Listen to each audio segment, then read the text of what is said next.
Hello, everyone. Today we have a special guest, Branko Milanovic. Thank you for letting me interview you firstly. How are you? Fine, thank you. It's a pleasure to be here, and thank you very much for interviewing me. I thank you so much. Um, First, I want to introduce you to the viewers, if you don't mind, briefly. Branko Milanovic is an economist, and he's a professor at the Graduate Center of City University of New York. He is also a senior scholar at the Stone Center on Socioeconomic Inequality. And in general, he focuses on income inequality in general terms. So I'm following your blog, actually. So I read lots of your pieces. And one of the pieces was really interesting, and we are now translating it into Turkish, and we will publish it in our platform. It was this piece about non-exemplary lives. I want to start with it, actually. It's an interesting piece, and you're talking about the CVs of prominent scholars. You kind of put forward a template like they graduated from X, worked at Y, published Z, and you compare them with great philosophers who suffered a lot. And later you asked the question as to whether it's possible to have a boring life and be a first-rate social scientist at the same time. Can you talk about this piece a little bit? Because I was wondering if you think it's possible to have a different kind of CV and live like those great philosophers and be able to survive in academia in 2020? Well, thank you for this question, Ferhat. It's actually, first let me try to answer specifically the question that you asked at the very end. It may not be actually possible because, of course, the academia in 2020 requires very heavy specialization, requires that you should follow certain rules from the very beginning, actually, even from your university years, because we are now living in a society that is extremely well structured, so that you basically have every step to know in advance, so that you really follow a path which is very clear. If you stray from that path, it's very difficult to go back to that path. Now, that does not mean, however, that your long-term influence or maybe the importance of your work would be determined by, your academic success today. So that would lead me now to the main point of the blog. There are two things that I was sort of noticed some time ago. At one time, it might have been like 10 years or maybe more. I don't know how it happened. Actually, maybe I read about somebody and it said he was the dean or chairman of the Department of Economics at Harvard in 20. And I said, well, I've never heard of this guy, totally unknown name. So I said, okay, let me look what he was. And then there were like names of, probably there were more than 100 chairs. And what I found striking, well, I'm not an ignoramus in history of economics, but I really 90% of these people, I've never heard of them. Yeah. And they must have been some important people in 1920s, 1917, and 1946, My point being that actually most people have never heard of them, and they were very important during their lifetime. They probably wrote things, but nobody reads them.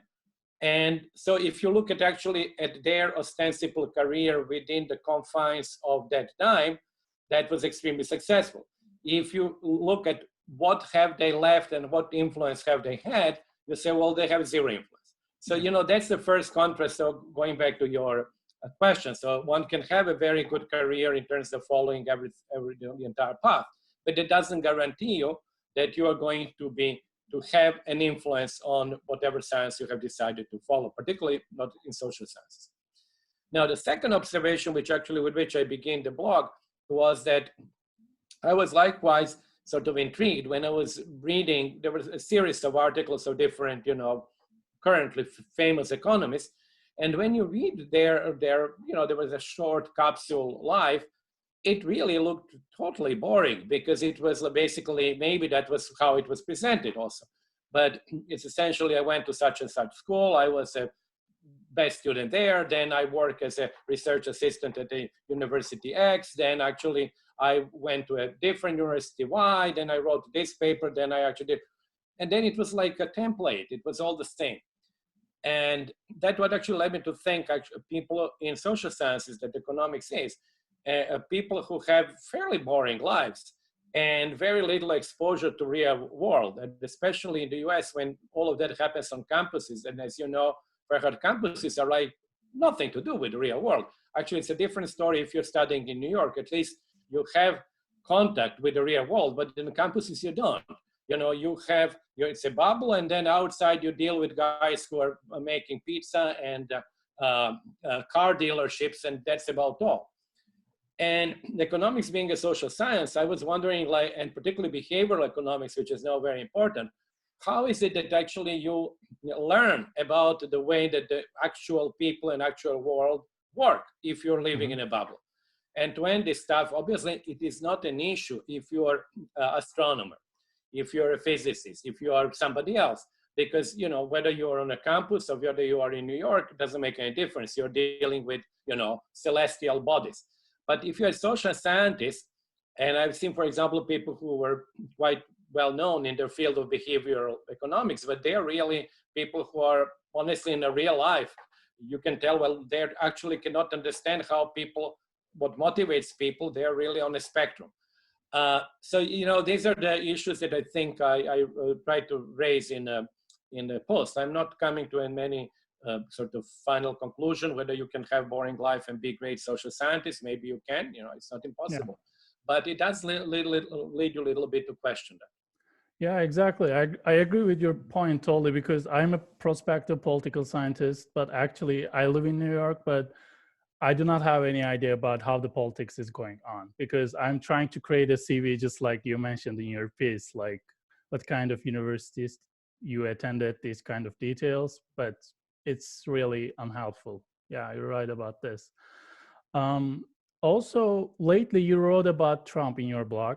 The name of the piece was Trump as the Ultimate Triumph of Neoliberalism. Firstly, I just want to mention your argument briefly, and I want to ask a question based on that. You say modern capitalism societies are built on a dichotomy. In the political sphere, decisions are made on an equal basis, with everybody having the same say. But in the economic sphere, the power is held by the owners of capital. Decisions are dictatorial, coming from up, and the structure of power is hierarchical. And you say that the entire history of capitalism can be seen as a struggle between these two things, like the political space is trying to invade the economic sphere and vice versa. So what is your opinion about what the world is like in 2020 based on this dichotomy now? Is it still going on? Yeah, I think that there is no, I mean, it's very clear that there is a dichotomy there, because when you talk about liberal capitalism, as the name says, actually first it's liberal in the political sphere. Now, being liberal in a political sphere, liberal/democratic, and you of course studying political science, so you know that better than I, implies that you have a democracy, and then, as Rawls actually said in one of actually his first, there are two main principles. In the first principle, equal freedom for everybody, compatible with the same freedom for everybody else, and approximately the same influence on the political decision making.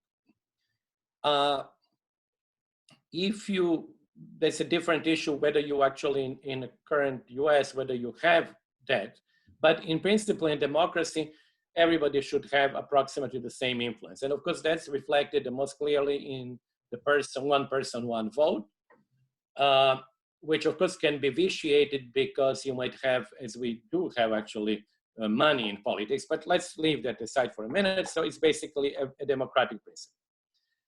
Then when we come to the way that the economic space is organized, that principle doesn't hold anymore, because in the economic space, it's the owners of capital, entrepreneurs, or whoever is the manager, who himself is or herself is reporting to the owners of capital, makes decisions.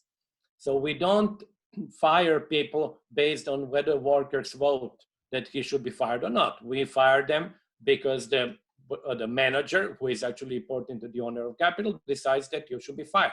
And it's very, very hierarchical. As you know, I mean, particularly in a system which has very easy hiring and firing decisions, you can be fired in the morning and be gone by the afternoon. Actually, as you know, sometimes they don't even let you pick up your things from your office. First time when I heard it, I couldn't believe it. But, you know, I've now gotten used to actually seeing the cases like that. So that's extremely hierarchical. And you have a boss, and you have, of course, people who report the boss, and the entire system is hierarchical. The history of capitalism or liberal capitalism can be, I think, written as a struggle between these two principles. If you take social democracy, and if you take, for example, co-determination in Germany, and a greater role of workers in the decision process, you see that actually this democratic principle is encroaching on the hierarchical principle in the enterprises. You give workers either shares or participation in the board, as they have, for example, in Germany and Sweden. So democratic principle is moving towards, you know, taking a little bit of space in the economic arena. Mm-hmm. Or differently, you basically move the economic arena into the political space. You essentially say, and actually that's how originally capitalism was, the votes are limited by a franchise system, by census. So only if you pay taxes can you have the right to decide on the political matters. You know, people might not know, but you do, I'm sure, because you're a political scientist. John Stuart Mill was in favor of that system. So essentially, if you pay taxes, then you should actually have the right to decide.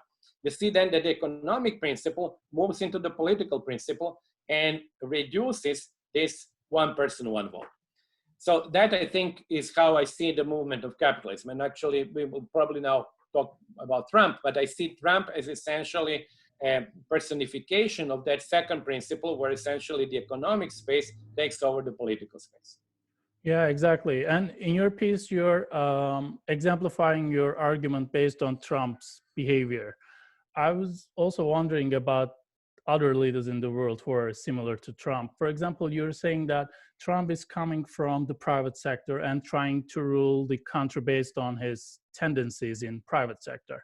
I totally agree with this point. But for example, there are some populist and authoritarian leaders like Putin, Erdogan, Orban, Maduro, or even Modi. They all have this tendency that you mentioned when you talk about the characteristics of economic space at the beginning of your piece. Like, their decisions are dictatorial, the structure of power in those countries is hierarchical, and actually they create their own owners of capital during the time. So Can we say that those leaders are also the best students of neoliberalism within the scope of your argument? No, that's a good point. I agree with your point. It's actually, I have to think a little bit, because from the outside, and that's actually what people very often write, for example, they see some similarities between Putin and Trump. But I agree with your point. These are, I think, fundamentally different types. I see Trump, as I explained in that piece, as a business person, and a special business, you know, businesses which are, as we know, were linked with casinos, real estate. They are really businesses that are really at the edge between legality and illegality. That's the only way that you can function in those areas. Mm-hmm. And then he's applying that to the political space. And that's why I actually disagree with people when they very simple-mindedly say that Trump is ignorant, that he doesn't know the political rules. I totally agree. He is ignorant, but he doesn't, I think, care about these rules, because he believes that actually the country, the United States or any other country, is run like an enterprise. So it's basically, I'm now the boss and you are my employee, and that's all that is to know. You know, I'm not going to spend my time reading about the division of power, about how the Congress works. This is like irrelevant. Now, I agree with you. Putin is not like that. First, his background is entirely different, and he has centralized power based on, obviously, what he believes is good for himself or for Russia and for his friends, and he has created a hierarchical structure. Erdogan is the same. He is also a little bit like Putin. He has created more and more of that hierarchical structure as the time went by. because both of them at the beginning had elements which led many people to believe that actually they would be, in some sense, if not democratic, but transformative rulers in a reasonably good direction. Like at the beginning, Erdogan was opposing the army, and the army, of course, we know had a history of coups in Turkey and so on. So I agree with you, and I have to think a little bit more about it, but I don't see them as equivalent. They actually ideologically come from different perspectives. Erdogan obviously comes from this perspective of the Turkish, if you want, exceptionalism in the Southeast Europe and the Middle East, and there is a historical background to that. Likewise, Russia and Putin also have this historical background of a great power. So both, you know, Putin and Erdogan, I think, draw on this historical background of Turkey and Russia as great powers, which I think is different from Trump. So you're right. Actually, they seem on the face of it similar, but I think ideological roots are very different. Okay, I see. And also, now you're mentioning them, and while I was reading your piece as well, I just started to think about the concept crony capitalist systems. Like in other countries, in Modi example, Erdogan example, and Orban example, we see something like this. They are creating their own capital of owners of capital in those countries. Can you talk about what the difference between neoliberal systems and crony capitalist systems is in terms of income inequality, for example? Yeah, I actually, just to say something regarding the previous question, actually in terms of policies, if you now disregard the origin of Trump versus, you know, Putin, Erdogan, Modi, because actually interesting, Putin, Erdogan, and Modi had similar sort of ideological views, you know. As you know, Modi comes from also right-wing party, which also draws on Hindutva and sort of Indian exceptionalism.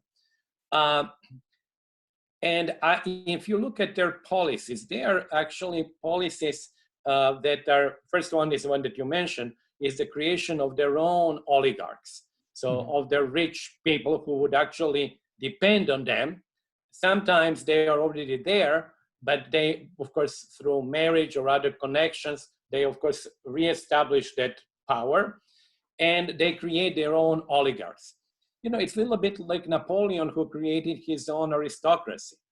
And there was a nice quote from Napoleon when he was, people laughed at him because they said, well, you know, you just pick up guys who are nobodies and then he becomes a count, another becomes a duke, whatever. And he says, yes, you laugh at me, but in 5 years, they will be the oldest aristocracy in Europe because everybody else I'm going to get rid of and kill. And so the only ones who are going to remain would be my aristocrats. Yeah. And by that time, they will be the old aristocrats because there will be nobody else. So that's a little bit, I think, what they're doing. But they also have, and I think especially very clear when I look at income inequality in Turkey, and I've not looked really recently, that's really the data from 10 years ago. But Erdogan has actually created or helped create a middle class which actually benefited from Erdogan's policy. I'm talking about the results by about 2015. And you see that on income distribution data for Turkey, you actually see the rise of the middle class. In other words, you see more people who have gained income at the middle income levels, which is between like about 30th percentile to the 70th or 80th. And I think many of these people are small businesses, many of them, I think, outside of large cities, but in smaller cities, in towns, and they are doing very well. And then, of course, Erdogan has this deregulation, right-wing approach. By the way, I worked on Turkey many years ago, and I think Özal, for example, who was then very short time the prime minister, actually had also this kind of Islamic plus free market ideology combination, which you find in Modi as well. You know, this is, you know, Hindutva and free market. You find it in Putin also. Putin is a free marketer with, of course, determining power at the very top, which is held by him as his cronies. So, you know, they have certain similarities. In that sense, they combine nationalism and the free market with, in addition to that, oligarchs who are beholden to them. Mm-hmm. Okay. Yeah, exactly. So if we come back to this difference between neoliberal systems and the crony capitalist system Yeah, in yeah. terms of income equality, what would you say about them? Yes, it's a good question. I really don't know the answer to that. I can just tell you, for example, that in Russia, similarly to Turkey, if you look until recent, Russia had troubled times since probably about 2016, but until then, and even despite the crisis in 2008 or 2009, Russia, similar to Turkey, has had this growth in the middle. So because of the news and what people write all the time is about the oligarchs and all that, and of course it's true, but they forget that there was a significant growth of the middle class in Russia. And you see that in household surveys, in the data where actually you see people in Russia who are about 70th, 80th percentile in Russia being quite well off in terms of global income distribution. But I'm not sure that I would be able to exactly classify and say that there is like a marked income inequality difference between crony capitalism and neoliberalism. I think very often they might go together. This is something which I think is still not sufficiently explored because we have that constellation of power that we just were talking about: Turkey, Russia, India. In other places, for example, Indonesia has some of that. It seems to be like the way that the societies, many societies are now operating, because they are not really driven by state type of ideologies. They are much more free market, but they want to control the levers of power. And that means to empower people who are close to them and to have a power to put you in jail tomorrow or to make you prosper and you become very rich. So it seems there are more societies that function like this. Okay, I see your point. And also, I'm also confused about okay, in terms of neoliberal systems and crony capital systems, it's a little bit hard to differentiate them now in terms of income equality. But also, even the perception of capitalism in democratic states and autocratic states, it's different, I guess. Like, for example, they say that the United States is in the market economy, it has a neoliberal system. Turkey similarly, and China similarly.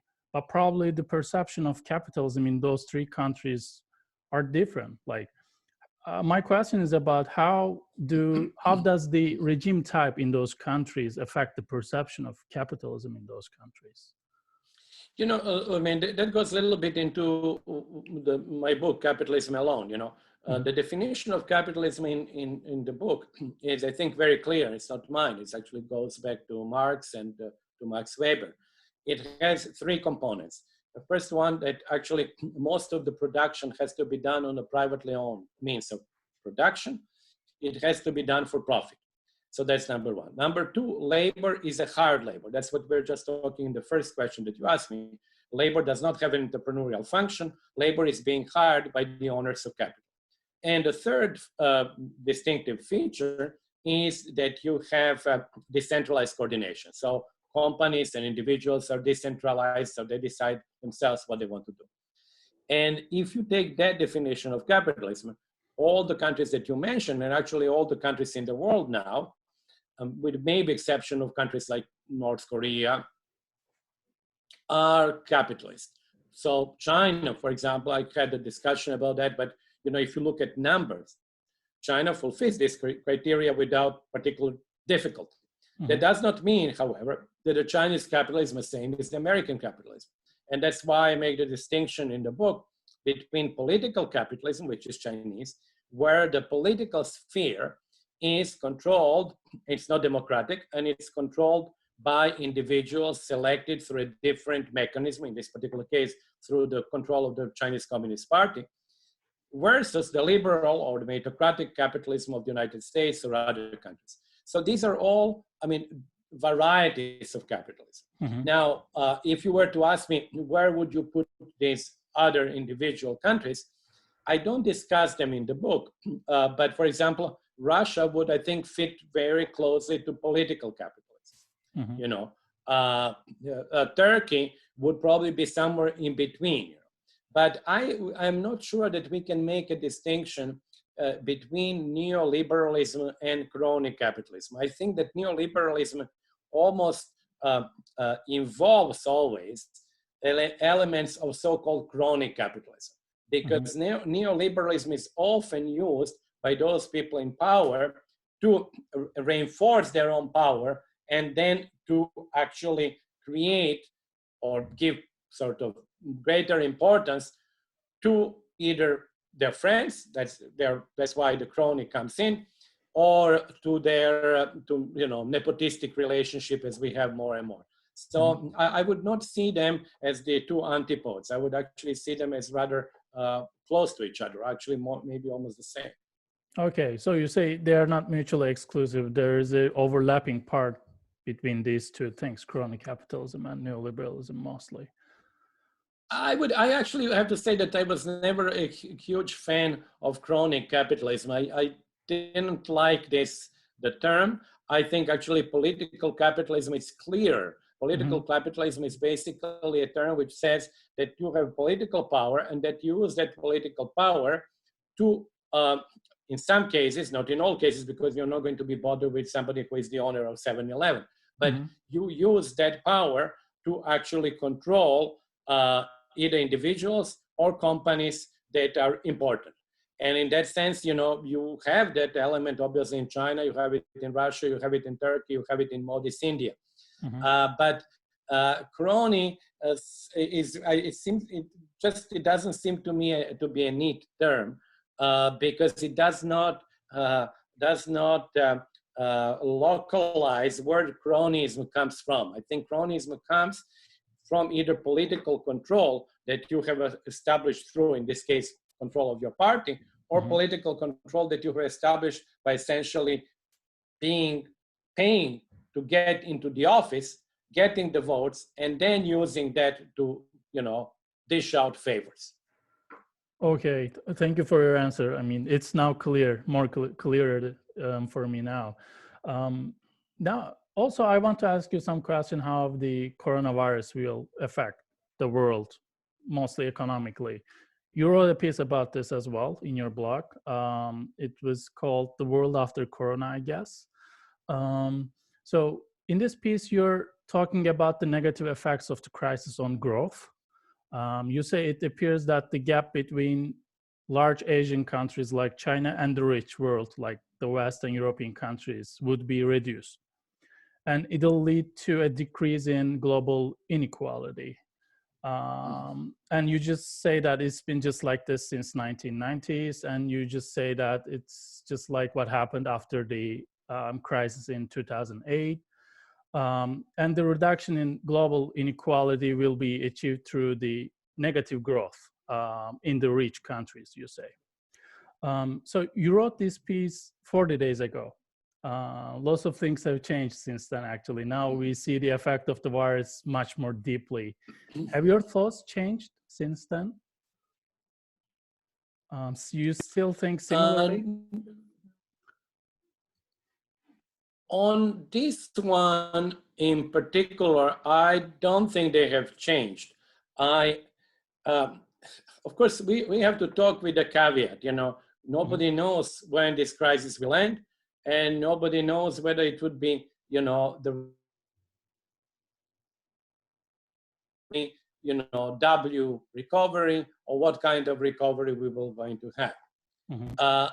There is even a worse possibility, and I will not talk about that today, but it's a worse possibility is that actually this becomes our new normal, because if we do not have a solution to the pandemic, we might have actually to live lives which look very much like lives now look in, Hong Kong or in Singapore.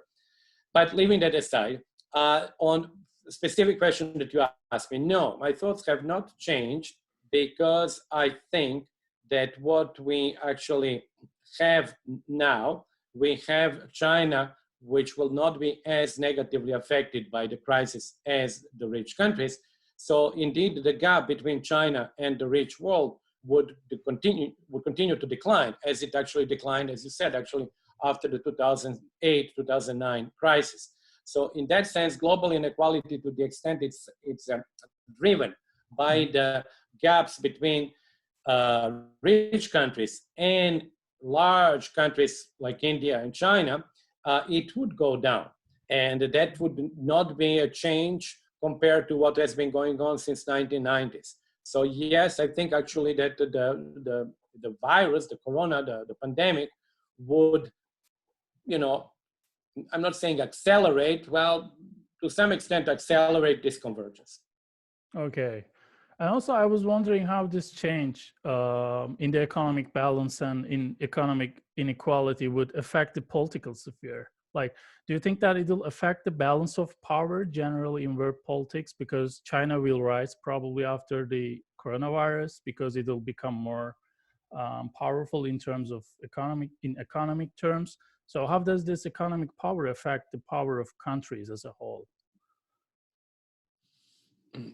Yeah, I think that of course this is now more a political or geopolitical question, but I think that ironically, I think that the crisis would, in relative power, would be helpful to China. In other words, I said ironically because obviously China was at the origin of the crisis. But China's handling of the crisis was better. The effects of the crisis are much deeper, much worse in the US. And we are talking really contrast between China and the United States. And China is making a very determined effort now to maybe make people forget that it was at the origin of the crisis and get as much as possible of the goodwill by delivering aid, personal protection equipment and other things to the countries. And it would actually be more, how should I say, self-assertive compared to the past, partly because it has to respond to the American decisions to maybe make the trade war and the issues about intellectual property rights, and even what they're talking about compensation for the coronavirus respond to. So if you have the US actually going after you on trade, and then intellectual property rights trying to divest and bring the supply chains back home, and finally even accusing you and possibly taking some legal actions for compensation, then of course you have to become, on the other hand, more self-assertive. And so I think that actually China in that sense would be a beneficiary from the crisis, despite the fact that, of course, the trade war is not going to be helpful for China. But China in 2020 is much more powerful, I think, and has a very large domestic economy than 20 years ago. Okay, I see. Thank you. And also, can I ask you a question about the political science as well? It's not directly your area of study, but again, it's related to this coronavirus. And in that crisis, we see that these authoritarian countries like China, Russia, and some countries that are being more authorized, they are controlling the crisis in a better way, actually. We see that probably in China, they say that it's about to end, the crisis is about to end.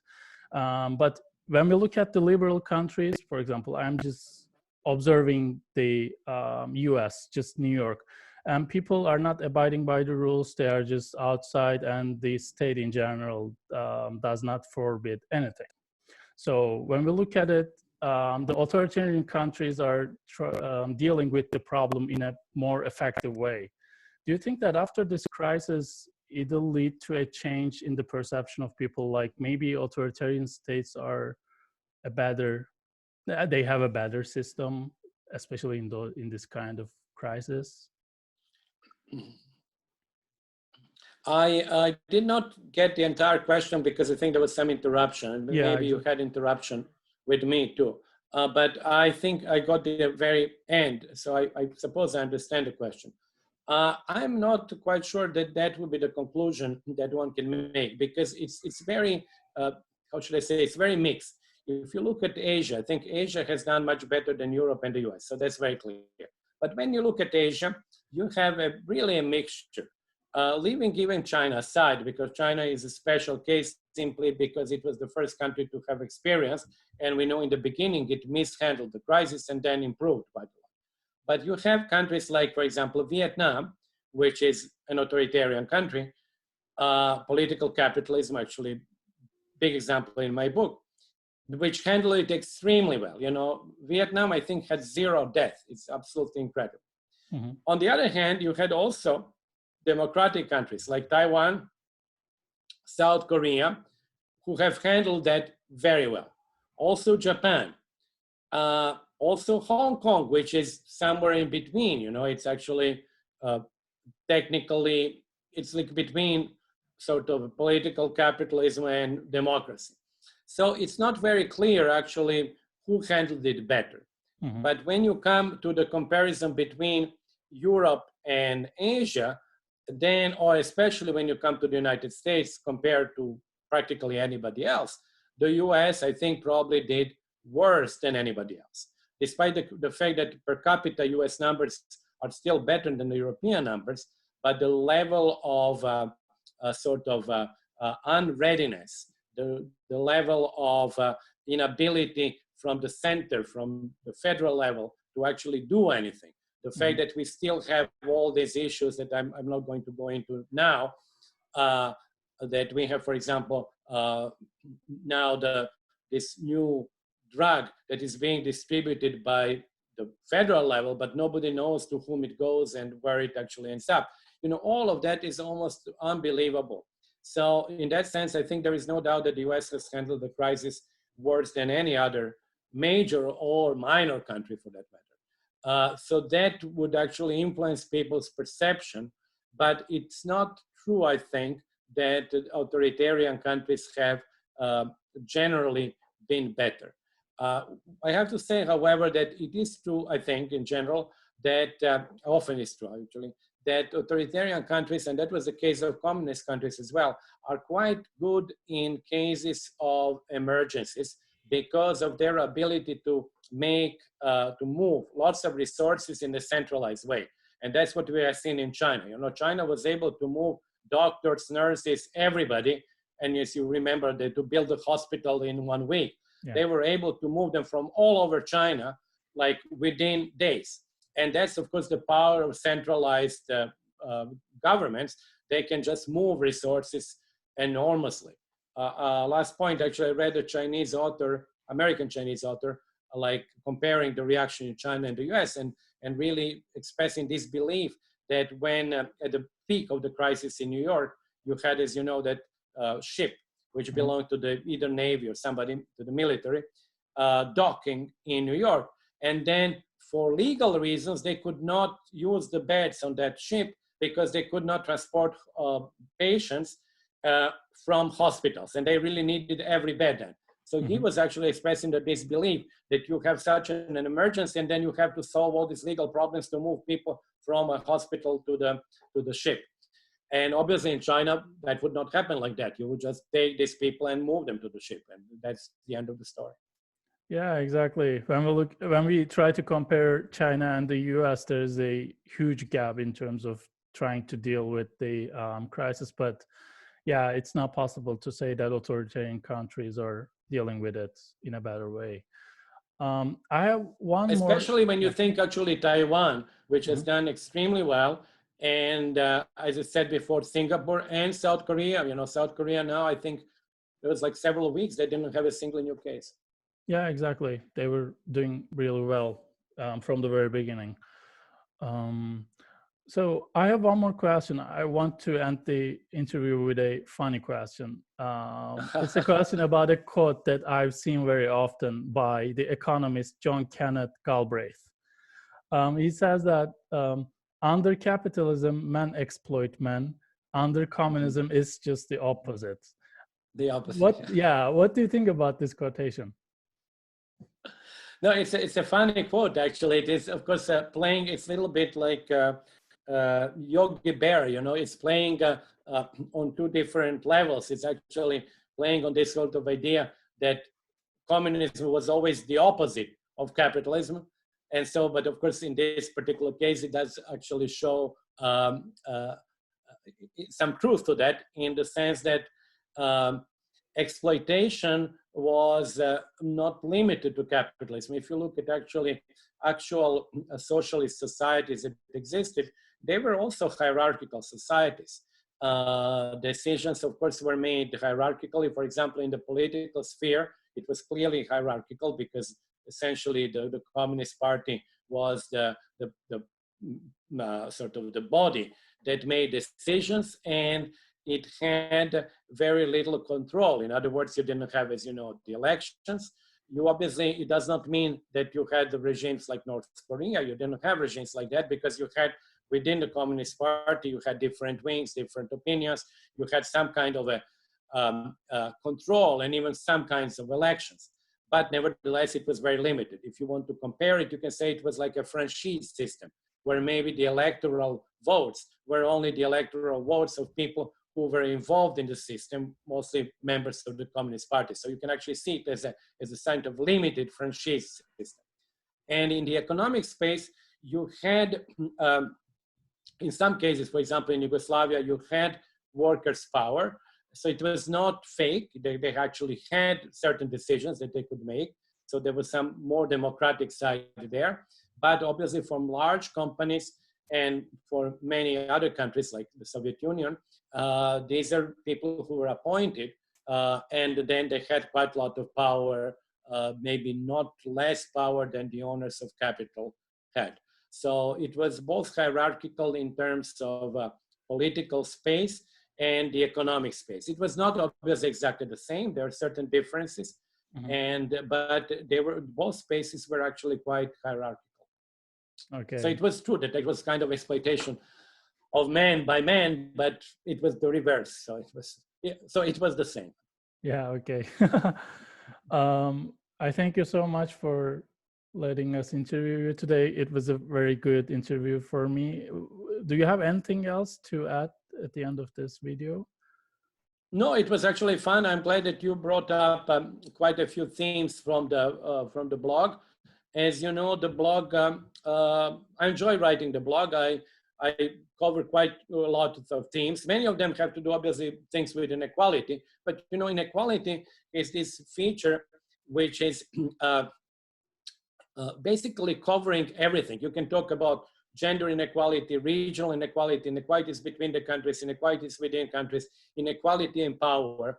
So recently I had this blog about inequality in literature. So it really gives you huge freedom, if you are interested in these topics, to actually write about what your interests are, and still to keep, in most of the blogs, as you know, most of the posts, to keep the focus on some kind of inequality.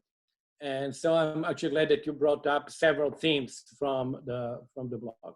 Yeah, I really enjoy reading your pieces there, because, you know, sometimes reading whole academic articles might be boring, but you're writing short things, you're writing about some current things, and you're creating connections with the literature and the current events. And we're just having a great idea about the current events in only 3-4 minutes. That's why I'm really enjoying reading your things there. Thank you so much for having this blog. And again, I want to thank you for letting me interview you today. This is the end of the video. Thank you so much for watching, everybody, and have a nice week. Thank you very much, Ferhat. Have a nice week. Thank you. Stay well. You too.